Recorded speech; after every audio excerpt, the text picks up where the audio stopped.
Vous m'avez élu à la présidence de la République et je vous en remercie. Comme je vous l'ai promis, je lutterai inlassablement dans les instances internationales contre le capitalisme tel qu'il est pratiqué par les grands groupes, les banques et autres traders. Je lutterai contre la spéculation malsaine sur les matières premières et les productions agricoles. Ceux qui s'adonnent à ces pratiques qui affament une partie importante de la population mondiale ne seront pas les bienvenus sur le territoire français, sauf à recracher à l'entrée de notre pays les milliards d'euros indûment amassés, ceci au profit de nos finances nationales. Vis-à-vis de l'Europe, ces décisions, ces injonctions seront soumises à votre approbation ou réprobation par un système simple de consultation que nous allons mettre en place. Lorsque des services publics, chez nous, fonctionnent bien, pourquoi compliquer les choses en les obligeant à s'adapter à une concurrence dans notre pays ou venant d'autres pays? Un exemple. Faisons rouler nos trains sur nos rails dans nos régions, avant d'y accueillir des trains venant d'autres pays. Bien entendu, pour les liaisons internationales, une réciprocité d'intérêt sera respectée. Vous l'avez compris, aujourd'hui en France, nous donnons un coup d'arrêt au capitalisme sauvage. Nous ne sommes plus en 1789, nous ne ressortons pas les guillotines, mais nous demandons à tous les profiteurs bénéficiaires du système actuel d'avoir un sursaut républicain, en faisant preuve de fraternité envers leurs concitoyens. Notre dette est immense, et notre pays fonctionne mal. La dette, 1600 milliards d'euros. Mauvais fonctionnement de notre pays, pas de médecins dans nos campagnes, pas assez d'infirmières dans les hôpitaux, une école qui n'apprend pas à lire, écrire et compter à tous ses enfants, pas moyen d'avoir un rendez-vous pour changer ses lunettes avant 6 mois, des transports trop souvent en grève, une justice qui ne se fait pas dans des délais raisonnables, une durée incompréhensible pour passer un permis de conduire, etc., etc. Comment, alors que nos gouvernements, notre haute administration, nos grands dirigeants d'entreprise sortent depuis des décennies de l'ENA, de Polytechnique et d'autres grandes écoles, avons-nous pu en arriver là? Eh bien, selon moi, parce qu'on y forme des coquins. Comment un pays géré par ses plus brillants éléments peut-il en arriver à accumuler, pour notre pays, une dette de 1600 milliards d'euros? Ces grandes écoles vont être reprises en main pour qu'en ressortent des gouvernants, des représentants de la haute administration et des dirigeants de grandes entreprises capables de gérer dans l'intérêt de la population et non pas dans l'intérêt de quelques-uns. Bien que nous soyons hostiles au capitalisme actuel, comme je viens de l'évoquer, et parfois en désaccord face aux décisions européennes, nous devons tenir compte de données internationales et de la mondialisation économique inarrêtable à notre niveau isolément.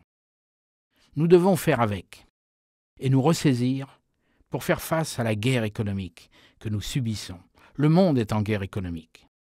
J'attends donc une prise de conscience de chacun pour que nous réduisions la dette de notre pays, pour que nos entreprises soient compétitives et que nos services publics fonctionnent pour la satisfaction de tous. Je demande un effort sur les 5 prochaines années, caractérisées par les 10 décisions suivantes. Première décision, suppression du droit de grève dans les administrations, les services publics, l'enseignement et les transports au sens large. Il y a eu trop d'abus. Deuxième mesure, simplification de la fiscalité, par la suppression de toutes les niches fiscales réduisant ou dispensant les plus riches du paiement de l'impôt, l'établissement d'un barème d'imposition équitable, aucun Français ou étranger vivant dans notre pays ne sera exonéré. Même les plus défavorisés d'entre nous devront participer, certes de façon modeste, afin de bien montrer que tout ce qui est offert à la population a un coût, école, police, hôpital, allocations diverses, etc. Troisième décision. Cette simplification, associée à l'informatisation, va permettre de dégager du personnel des services fiscaux et de le redéployer où les besoins se font sentir. En priorité vers la recherche des fraudeurs, de toute nature. Ensuite, vers d'autres services publics, l'aide à la dépendance par exemple. Du personnel d'autres administrations et collectivités locales sera également transféré dans ce sens. Quatrième décision, l'horaire de travail est porté à 40 heures par semaine en restant sur les salaires actuels. Ceci ne coûtera rien à personne. Chacun travaillera un peu plus et ce sera de nature à résoudre les problèmes actuels dans les hôpitaux, les transports, la justice, etc., à rendre nos entreprises plus compétitives, à limiter nos importations, à favoriser nos exportations de produits et services. Ceci permettra la création d'emplois grâce à la meilleure croissance rétablie. Les horaires de tous les enseignants seront augmentés de 5 heures par semaine et utilisés en direction des élèves qui auront besoin de soutien scolaire. Tous les enfants n'auront pas vocation à effectuer des études longues. L'Éducation nationale devra apprendre aux enfants à lire, écrire, compter et à avoir un comportement favorisant la vie en collectivité. Cinquième mesure. Un service civique de 12 mois en casernement sera imposé à tous les jeunes de 18 ans, favorisant la mixité sociale, rétablissant la notion de discipline et de vie en collectivité dans le respect de la laïcité, réduisant pendant ces 12 mois l'oisiveté des jeunes non scolarisés et sans emploi. Des retraités de l'armée et de l'éducation nationale seront réquisitionnés pour assurer bénévolement la gestion de ce service civique. Des locaux inutilisés seront réhabilités à cette fin.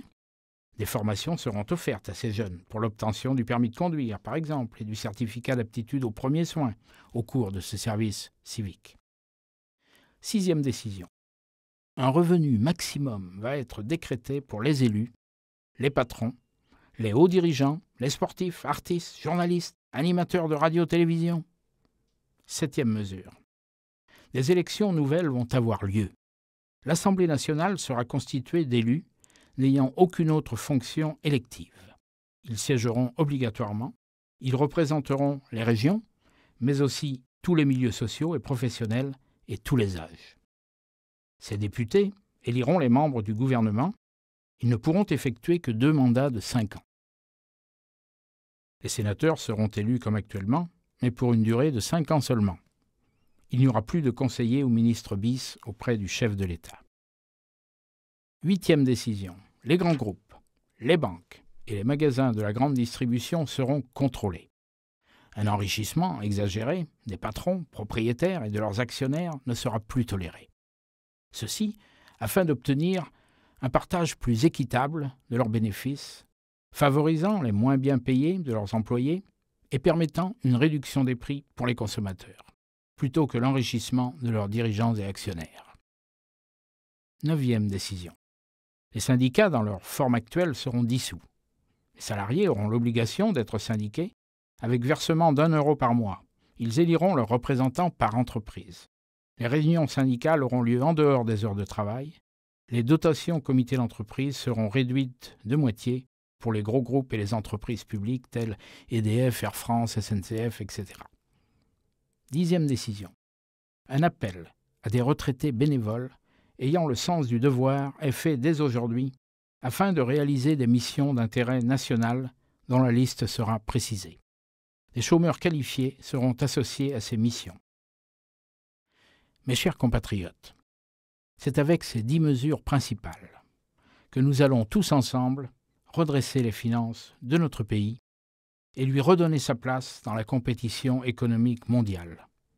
Ceci permettra d'éliminer au maximum la pauvreté, d'assurer l'avenir de nos enfants, d'assurer que les plus âgés de nos concitoyens vieillissent dans des conditions acceptables.